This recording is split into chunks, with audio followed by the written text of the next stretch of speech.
Hello my dear students, welcome back to English वाले Pandey sir. Dear students, आज ये transformation की सीरीज जो चल रही है इसका पार्ट 4 वीडियो है क्लास 12th वाले बच्चों के लिए। और इसमें पार्ट 3 में हमने जो है डिग्री खत्म कर दी थी और अब पार्ट 4 में हम लोग क्या पढ़ने वाले हैं, एक्टिव और पैसिव वॉइस पढ़ने वाले हैं। तो डियर स्टूडेंट्स, ये क्लास भी उतना ही महत्वपूर्ण है क्योंकि इससे भी परीक्षा में, बोर्ड परीक्षा में 1 या 2 प्रश्न बनना ही बनना है। तो एक्टिव पैसिव भी आपके लिए बहुत ही महत्वपूर्ण है, तो इसको भी आप लोग क्या करेंगे, बहुत ही ध्यान से पढ़ेंगे। ठीक है, तो चलिए बिना किसी देरी के सीधे क्लास पर आते हैं, टॉपिक पर आते हैं। तो आपका टॉपिक है, आज का आपका टॉपिक है प्यारे बच्चों, active and passive voice. Active voice समझ लेते हैं। इसमें कर्ता को प्रधानता दी जाती है। किसको प्रधानता दी जाती है? कर्ता को। ठीक है, सब्जेक्ट, कर्ता यानी कि सब्जेक्ट। तो एक्टिव वॉइस में किसको प्रधानता दी जाती है प्यारे बच्चों? इसमें सब्जेक्ट को प्रधानता दी जाती है, यानी कर्ता को प्रधानता दी जाती है। और पैसिव वॉइस कर्म को, वाक्य की प्रधानता देते हैं। ठीक है, किसको देते हैं? कर्म को, यानी ऑब्जेक्ट को। ऑब्जेक्ट को वाक्य की प्रधानता दे दी जाती है, अर्थात कर्म को वाक्य का क्या कर लेते हैं? ऑब्जेक्ट। ये देखो गलत लिख गया है। ठीक है प्यारे बच्चों, कर्म को क्या करते हैं? वाक्य का सब्जेक्ट बना देते हैं। ठीक है, कर्म को क्या कर देते हैं? वाक्य का सब्जेक्ट बना देते हैं। ठीक है, हो जाती है मिस्टेक। तो समझ में आया प्यारे बच्चों? कह रहा है जो एक्टिव वॉइस होता है वो क्या होता है? एक्टिव वॉइस को कर्ता की, एक्टिव वॉइस में क्या होता है? कर्ता को ही प्रधानता दी जाती है। जबकि क्या होता है पैसिव वॉइस में? इसका अपोजिट हो जाता है। और पैसिव वॉइस में कर्म को वाक्य की प्रधानता दी जाती है और कर्म को ही क्या किया जाता है बेटा? कर्म को ही वाक्य का सब्जेक्ट बनाया जाता है। इस बात को आपको रखना है, याद रखना है। ठीक है, तो चलिए समझते हैं। तो कर्म को क्या करते हैं? वाक्य का सब्जेक्ट बना देते हैं। अब इससे पहले हमें क्या जानना होगा? Subjective case. आगे बढ़ने से पहले सब्जेक्टिव और ऑब्जेक्टिव केस जानना बहुत जरूरी है बेटा। ये सब्जेक्टिव केस है, सब्जेक्ट के स्थान पर प्रयोग होगा, और जो ऑब्जेक्ट के स्थान पर प्रयोग होगा उसे ऑब्जेक्टिव केस कहते हैं। जैसे आई है तो आई का ऑब्जेक्टिव केस मी हो जाएगा, वी का ऑब्जेक्टिव केस अस हो जाएगा, यू का यू रहेगा, ही का हिम हो जाएगा, सी का हर हो जाएगा, इट का इट, और दे का देम हो जाएगा। ठीक है, जिनको याद है अच्छी बात है, या जिनको नहीं याद है इसको याद करना बहुत जरूरी है भैया। इसका स्क्रीनशॉट ले लीजिए या लिख कर याद जरूर कर लीजिएगा। इसको याद करना बहुत ही ज्यादा जरूरी है, इसके बिना काम नहीं हो पाएगा आपका। ठीक है, चलिए अब आते हैं रूल। रूल हेल्पिंग वर्ब का हम बता रहे हैं आपको, हेल्पिंग वर्ब का रूल बता रहे हैं प्यारे बच्चों। तो एक्टिव और पैसिव, अगर एक्टिव में वर्ब का फर्स्ट फॉर्म आता है, क्या आता है? वर्ब का फर्स्ट फॉर्म। तो पैसिव में जो हेल्पिंग वर्ब लगेगा प्यारे बच्चों, इज एम आर लगेगा। ठीक है, इज एम आर में से एक लगेगा। इज लगेगा एक वचन के साथ, एम के साथ आई लगेगा, और आर लगेगा बहुवचन के साथ। ठीक है, अगर एक्टिव में वर्ब का सेकेंड फॉर्म आता है तो पैसिव में आपको लिखना है वाज या वर। इस रूल को लिखते चलना भैया। अगर वर्ब का थर्ड फॉर्म है एक्टिव में तो पैसिव में क्या लगाओगे? बीन लगाओगे। और अगर वर्ब का आईएनजी फॉर्म है एक्टिव में तो पैसिव में क्या लगाओगे? बिंग। जहां देखो इंग वहां लगाओ बिंग भैया। देखो आई एन जी इंग और हो गया बिंग। ठीक है, मतलब जहां पर क्या लगेगा? जहां पर वर्ब का एनजी फॉर्म आएगा वहां बिंग लग जाएगा। ठीक है प्यारे बच्चों, अगला है मॉडल। मॉडल जो होते हैं, वह मॉडल होते हैं आपके can, could, will, shall, should, would, must, ought to, may, might आदि। ये सारे मॉडल हैं भैया। और ये मॉडल वर्ब जो वहां होते हैं वहां पर बी का प्रयोग किया जाएगा। समझ में आई बात? समझ में आया ना? तो इसका भी स्क्रीनशॉट्स कर सकते हैं, या याद होगा तो अच्छी बात है, नहीं होगा तो कर लीजिएगा। ठीक है, कि फर्स्ट फॉर्म पर is am are, second form पर वाज वर, थर्ड फॉर्म पर बीन, आईएनजी पर बीइंग और मॉडल पर बी। ये आपके हेल्पिंग वर्ब के तौर पर लिखे जाएंगे बच्चा। इसको अभी हम सेंटेंस में देखेंगे कि कैसे कैसे इसका प्रयोग हम लोग करते हैं। ठीक है, तो अब सीधा हम चलते हैं अपने सेंटेंस की ओर। क्लियर? चलिए, तो पहला एक सेंटेंस हम ले लेते हैं बेटा। एक्टिव में एक हम सेंटेंस ले लेते हैं। एक्टिव में एक सेंटेंस ले लेते हैं कि ही ही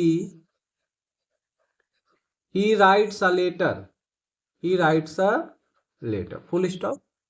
क्लियर? तो बेटा ये सब्जेक्ट है आपका, है, ये वर्ब है, और ये क्या हो गया, ऑब्जेक्ट। हुआ सब्जेक्ट, वर्ब और ऑब्जेक्ट। तो ये एक्टिव में है। जब इसका हम पैसिव बनाएंगे प्यारे बच्चों, जब इसका पैसिव बनाएंगे तो जो ऑब्जेक्ट होगा वो सब्जेक्ट बन जाएगा। क्या बन जाएगा, सब्जेक्ट बन जाएगा। और जो सब्जेक्ट होगा वो क्या हो जाएगा, ऑब्जेक्ट बन जाएगा। तो जो ये ऑब्जेक्ट है यहाँ किसका कार्य करेगा, सब्जेक्ट का। और जो यहाँ सब्जेक्ट है वो किसका कार्य करेगा, ऑब्जेक्ट का कार्य करने लगेगा। और यहाँ वर्ब का कोई भी फॉर्म होगा, हमेशा वर्ब का थर्ड फॉर्म लगाओगे। ठीक है।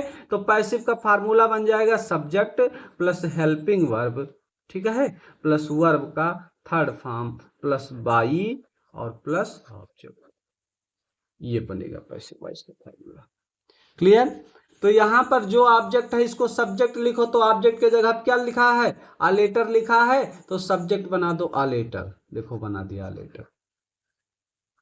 अब उसके बाद आपको हेल्पिंग वर्ब चाहिए हेल्पिंग वर्ब, हेल्पिंग वर्ब चाहिए। तो हेल्पिंग वर्ब हम जानते हैं, यहां पर देखो वर्ब में एस लगा हुआ है, और जिसके वर्ब में एस लगा इसको देखकर आप पहचान जाओगे कि वर्ब का फर्स्ट फॉर्म है ना, राइट्स। देखो ईएस लगा है, एस जिसके वर्ब में लगता है वो वर्ब का फर्स्ट फॉर्म होता है। अब कह रहा है कि अगर वर्ब का फर्स्ट फॉर्म है, रूल आपका, अगर वर्ब का फर्स्ट फॉर्म आएगा तो क्या लिखोगे, इज एम आर। यानी वर्ब का फर्स्ट फॉर्म आएगा प्यारे बच्चों तो इज एम आर में से एक लिखा जाएगा सब्जेक्ट के अनुसार। एक वचन होगा तो इज, बहुवचन होगा तो आर, और आई के साथ एम। तो अ लेटर मतलब एक पत्र, और एक पत्र है तो एक वचन हुआ नहीं हुआ, अ लेटर एक वचन है, एक पत्र, तो यहाँ क्या लगा दोगे, इज लगा दोगे। अब वर्ब का थर्ड फॉर्म चाहिए, ठीक है, सब्जेक्ट हो गया, हेल्पिंग वर्ब हो गया, वर्ब का थर्ड फॉर्म चाहिए। तो राइट का थर्ड फॉर्म क्या होता है, रिटन होता है। एक्टिव में वर्ब का कोई भी फॉर्म होगा, पैसिव बनाते समय बेटा वर्ब का थर्ड फॉर्म ही लिखा जाएगा, इस चीज को याद रखना आप सभी लोग। तो राइट का थर्ड फॉर्म रिटन, उसके बाद आपको लिखना है बाई, तो यहाँ हमने लगा दिया बाई। और ही देखो यहाँ दिया गया है ही सब्जेक्ट के स्थान पर है बेटा, ये सब्जेक्ट के स्थान पर है, लेकिन ये कहाँ आ रहा है, ऑब्जेक्ट के स्थान पर। तो देखिएगा ही, देखो ये सब्जेक्टिव केस में ही है सब्जेक्टिव केस में, और इसका ऑब्जेक्टिव केस क्या हो रहा है, ऑब्जेक्टिव केस क्या हो रहा है, हिम। तो यहां पर ये क्या हो जाएगा, हिम हो जाएगा, फुल स्टॉप। क्लियर हो रहा है बेटा, समझ में आई कोई बात, कुछ बातें समझ में आई ना। चलो ऐसे समझ में आए भैया तो बहुत अच्छी बात है। अगला सेंटेंस ले लेते हैं। अगला सेंटेंस है बेटा, कि सी कॉल्स मी, सी कॉल्स मी, ठीक है, सी कॉल्स मी। तो ये देखो ये सब्जेक्ट है, ये वर्ब है, और ये ऑब्जेक्ट है। तो इसका जो पैसिव बनेगा, तो जो ऑब्जेक्ट होगा बेटा यहाँ सब्जेक्ट बन जाएगा, और जो सब्जेक्ट होगा यहाँ क्या बन जाएगा, ऑब्जेक्ट बन जाएगा। ठीक है, यही तो होगा। तो जो ऑब्जेक्ट है मी, यहाँ पर मी है, और मी ऑब्जेक्टिव केस में है मी क्या है, मी देखो ऑब्जेक्टिव केस में सीधा सीधा लिखा हुआ है कि आई का ऑब्जेक्टिव केस है मी। तो ये मी जो है ऑब्जेक्ट पर था तो ऑब्जेक्टिव है, जब ये सब्जेक्ट के स्थान पर आएगा तो सब्जेक्टिव केस में चला जाएगा, तो मी का क्या हो जाएगा, आई हो जाएगा। ठीक है, तो मी बदल के क्या हो जाएगा प्यारे बच्चों, आई हो जाएगा। अब यहाँ वर्ब का कौन सा फॉर्म है, देखो यस ये लगा हुआ, यस लगा हुआ, यानी वर्ब का कौन सा फॉर्म है, फर्स्ट फॉर्म है। और जहां वर्ब का फर्स्ट फॉर्म होगा वहां क्या लगाओगे, इज एम आर। जहां वर्ब का फर्स्ट फॉर्म है मतलब वहां लगेगा इज एम आर में से एक लगेगा, इज एम आर में से एक लगेगा भैया जहां वर्ब का फर्स्ट फॉर्म है। तो अब आई के साथ बेटा हमेशा एम का ही प्रयोग किया जाता है, आई के साथ क्या लगेगा, एम लगेगा।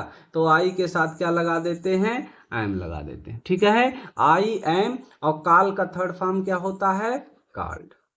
तो आई एम कॉल्ड, उसके बाद क्या लिखोगे, बाई लिखोगे, और सी का ऑब्जेक्टिव केस क्या होता है, हर होता है। ठीक है, तो हो जाएगा I am called by her. Clear, ये आपका जो है बन गया सेंटेंस। ठीक, अगला देख लेते हैं। अगला है हमारा दे प्ले फुटबॉल, ठीक है, दे प्ले फुटबॉल। अब यहाँ देखो दे प्लूरल है तो प्ले में एस एस नहीं लगा है, लेकिन ये फर्स्ट फॉर्म में ही है, क्योंकि इसका सेकेंड फॉर्म जानते हो क्या होता है, प्लेड होता है, ठीक है। तो ये वर्ब का फर्स्ट फॉर्म है, तो ये फुटबॉल आपका ऑब्जेक्ट है, आगे आकर सब्जेक्ट बन जाएगा, बनेगा तो फुटबॉल यहाँ तुम्हारा सब्जेक्ट हो गया। अब उसके बाद हेल्पिंग वर्ब चाहिए, तो वर्ब का फर्स्ट फॉर्म है तो क्या लगेगा, इज एम आर लगेगा। अब फुटबॉल आपका एक वचन है तो इसके साथ किसका प्रयोग हो जाएगा, इज का प्रयोग हो जाएगा, तो हो जाएगा फुटबॉल इज। और प्ले का थर्ड फॉर्म क्या हो जाएगा, प्लेड। पैसिव एक्टिव में कोई भी वर्ब का फॉर्म हो, लेकिन पैसिव बनाते समय हमेशा वर्ब का थर्ड फॉर्म ही आप लिखेंगे। तो फुटबॉल इज प्लेड, उसके बाद क्या लिखोगे, उसके बाद क्या लिखोगे भैया, तो उसके बाद लगाओ भाई, लगा दिया भाई। और यहाँ पर जो सब्जेक्ट है वो आके ऑब्जेक्टिव केस में, वो सब्जेक्ट ऑब्जेक्टिव केस में जाएगा, तो दे का ऑब्जेक्टिव केस होता है देम, फुल स्टॉप, सेंटेंस बन गया, ठीक है। समझ में आ रहा बच्चा, आ रहा है ना। चलिए अगला सेंटेंस ले लेते, एक और ले लेते हैं, क्योंकि अभी शुरुआत है प्यारे बच्चों। हम जानते हैं कि आप लोग पढ़े हुए हैं, ये आपके लिए बहुत आसान है, लेकिन कुछ ऐसे भी बच्चे होंगे जिनको ये नहीं मालूम है, तो हम नहीं चाहते कि उनका टॉपिक छूट जाए और उनको ना समझ में आवे, ठीक है। इसीलिए आप लोग का रिवीजन भी हो जाएगा। यहाँ देखिए वर्ब का फर्स्ट फॉर्म लगा है, तो यहाँ अस ऑब्जेक्ट है, ही सब्जेक्ट है, तो ऑब्जेक्टिव के सब्जेक्टिव आएगा, ऑब्जेक्ट सब्जेक्ट बनेगा और सब्जेक्ट ऑब्जेक्ट बनेगा, तो अस, अस का सब्जेक्टिव केस हो जाएगा वी। और वर्ब का फर्स्ट फॉर्म है तो हेल्पिंग वर्ब के तौर पर क्या लिखोगे, इज एम आर। और वी आपका प्लूरल है तो यहाँ क्या लग जाएगा, आर लग जाएगा, तो वी आर हो जाएगा। और टीच का थर्ड फॉर्म, तो टीच का थर्ड फॉर्म होता है प्यारे बच्चों टॉट, तो वी आर टॉट, उसके बाद बाई, और जो ही है ना, अब ये ऑब्जेक्ट के स्थान पर जाएगा, तो ही का क्या हो जाएगा, हिम हो जाएगा, फुल स्टॉप, सेंटेंस आपका बन गया, ठीक, ठीक है। चलिए अब इस पर जो है कुछ हम सेंटेंस दे देंगे जो आप लोग बना लेना भैया। जैसे ही ओपन्स द डोर, ठीक है, ही ओपन्स द डोर, और कमेंट में कमेंट करके बताइएगा कि सेंटेंस क्या बना आपका, बी बाई अ बुक, ठीक, I read the book, I read the book, ठीक है बच्चा। और है they help you, they help you, ठीक है। हम दे रहे हैं इससे कि आपकी क्या हो जाए, प्रैक्टिस हो जाए बेटा। यू राइट द लेटर,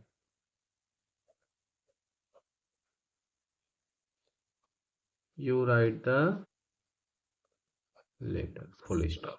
इतने सेंटेंस आपको बना के और कमेंट बॉक्स में कमेंट करना है। आप लोग कमेंट नहीं करते हो, सेंटेंस बनाते नहीं हो। अगर बनाओगे नहीं, कमेंट नहीं करोगे, तो मुझे कैसे मालूम पड़ेगा कि आप लोगों ने बनाया है, ठीक है भैया। इसीलिए बनाते रहो, तो कमेंट करके बताते रहो कि हमें मालूम चल जाए कि आपने क्या किया है, बनाया है, ठीक है भैया। चलो अब अगला पॉइंट देखते हैं। तो प्यारे बच्चों अगला पॉइंट जो आपका है वो है कि अगर वर्ब का सेकंड फॉर्म आवे भैया, क्या आवे, अगर आपका एक्टिव में सेकंड फॉर्म आता है तो पैसिव में आपको लिखना है वाज या वर, ठीक है, वाज या वर लिखना है, ठीक है। अगर सेकंड फॉर्म आता है तो वाज या वर लिखना है। अब सेकंड फॉर्म और थर्ड फॉर्म कैसे पहचानोगे, बहुत सी बड़ी दिक्कत वाली समस्या वाली बात है, लेकिन अब आप समस्या खत्म, आपकी सारी समस्या समाप्त, क्यों नहीं, क्योंकि पढ़ाने का जिम्मा हमने उठा लिया है और समस्या ही आपका हम सॉल्व कर रहे हैं यहाँ पर बैठ के भैया। जैसे कुछ वर्ब्स होते हैं भैया जिसको समझ लेते हैं, थोड़ा सा समझ लेते हैं कि आपको दिक्कत ना पड़े। जैसे देखिएगा कुछ वर्ब्स ऐसे होते हैं बेटा, कुछ वर्ब्स ऐसे होते हैं जिनको देखकर हमें मालूम नहीं होता कि ये सेकंड फॉर्म है कि थर्ड फॉर्म, प्लेड, प्लेड और प्ले। तो ये प्ले लिखा है तो हम तो पहचान गए फर्स्ट फॉर्म है, लेकिन यहाँ पर भी प्लेड है और यहाँ पर भी प्लेड है, दोनों जगह प्लेड है। अब हमें देखकर नहीं मालूम हो पा रहा है कि यह सेकंड है या थर्ड है, ठीक है। तो इसको हम क्या करते हैं, इसको सेंटेंस के द्वारा हम पहचान लेंगे कि कौन सा सेकंड फॉर्म है और कौन सा थर्ड फॉर्म है। तो चलो देखो, जैसे हो गया he played hockey, full stop. और अगला है he has played hockey, he has played hockey, ठीक है। अब देखो बेटा, दोनों सेंटेंस में कुछ अंतर आपको दिख रहा होगा, दिख रहा है ना। अंतर आपको ये दिख रहा होगा प्यारे बच्चों कि यहाँ पर तो हेल्पिंग वर्ब लगा है और यहाँ पर हेल्पिंग वर्ब नहीं है, ठीक है। तो इनके और इनके बीच में, पहले और दूसरे के बीच में अगर कोई तीसरा आता है, तीसरा यानी कि हैज हैव हैड अगर कोई आता है, तो यह वर्ब का, जहां पर हैज हैव हैड लगा है वह सेंटेंस में वर्ब का थर्ड फॉर्म लगा है। और जिसमें पहले यानी कि सब्जेक्ट और वर्ब के बीच में कोई हेल्पिंग वर्ब नहीं है, तो वर्ब का कौन सा फॉर्म हो जाएगा, सेकंड फॉर्म हो जाएगा, ठीक है प्यारे बच्चों। ये देखना है कि ये फर्स्ट फॉर्म नहीं होना चाहिए, फर्स्ट फॉर्म यानी यहां पर प्ले ना लिखा हो, प्लेड ही हो, ठीक है। और थर्ड फॉर्म भी प्लेड ही हो, ठीक है बच्चा। तो कह रहा जिसमें हेल्पिंग वर्ब हो, जिसमें हैज हैव हैड, क्या, जिसमें हैज हैव और हैड हो, हैज हो हैव हो हैड हो, उसमें वर्ब का कौन सा फॉर्म आएगा, थर्ड फॉर्म आएगा, क्योंकि हैज हैव हैड हमेशा वर्ब के थर्ड फॉर्म के साथ ही आता है, ठीक है प्यारे बच्चों। और जिसमें हैज हैव हैड यानी कोई हेल्पिंग वर्ब ना हो, सब्जेक्ट और वर्ब के बीच में, सब्जेक्ट और वर्ब के बीच में कोई हेल्पिंग वर्ब ना हो, तो वो वर्ब का कौन सा फॉर्म हो जाएगा, सेकंड फॉर्म हो जाएगा। बात समझ में आई। जिसमें हैज हैव हैड यानी हेल्पिंग वर्ब हो, तो यहां पर वर्ब का थर्ड फॉर्म होगा, हैज हैव हैड होगा तो वर्ब का थर्ड फॉर्म होगा, ठीक है। अगर हैज हैव हैड आता है हेल्पिंग वर्ब के तौर पर, तो वहां वर्ब का थर्ड फॉर्म ही होगा। समझ में आई बच्चा। और जिसमें क्या हो, जिसमें हेल्पिंग वर्ब ना हो और वर्ब का फर्स्ट फॉर्म भी ना हो, तो वो वर्ब का सेकंड फॉर्म होगा। जैसे ही प्लेड यहां पर देखो हेल्पिंग वर्ब नहीं है कोई,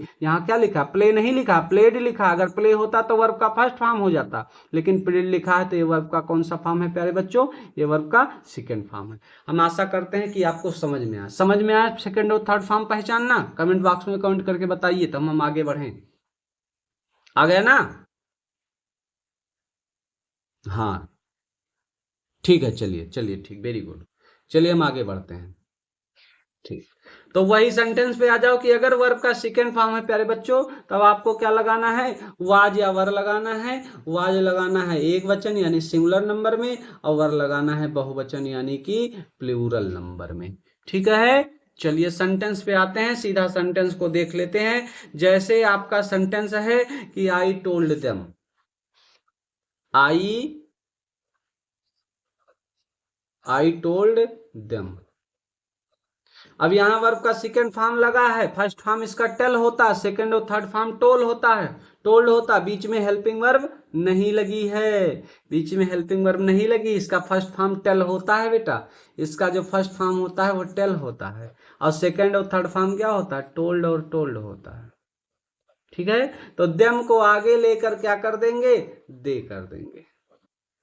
और दे एक वचन है बहुवचन, बहुवचन है तो बहुवचन के साथ वर लगाएंगे, क्यों लगाएंगे, क्योंकि यहां पर वर्ब का सेकंड फॉर्म है ना, यहां वर्ब का क्या है, सेकंड फॉर्म है, तो हो जाएगा देवर, देवर। और टोल्ड भी क्या होता है, सेकंड और थर्ड फॉर्म दोनों एक ही होता है, तो देवर टोल्ड, ठीक है भैया।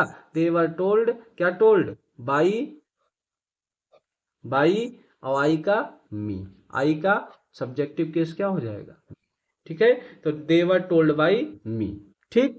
अगला अगला सेंटेंस देख लेते हैं आपका। अगला सेंटेंस है प्यारे बच्चों, कह रहा है कि सालू सालू रिपेयर्ड, ठीक है, Salu repaired the car, Salu repaired the car. तो द कार जो है आगे आ जाएगा, तो हो जाएगा द कार अब यहाँ रिपेयर्ड लगा है, रिपेयर नहीं है, रिपेयर्ड है, और यहाँ हेल्पिंग वर्ब नहीं है, ठीक है। तो ये वर्ब का सेकंड फॉर्म है, और द कार सिंगुलर है, और वर्ब का सेकंड फॉर्म होगा तो क्या लगाओगे, वाज या वर लगाओगे।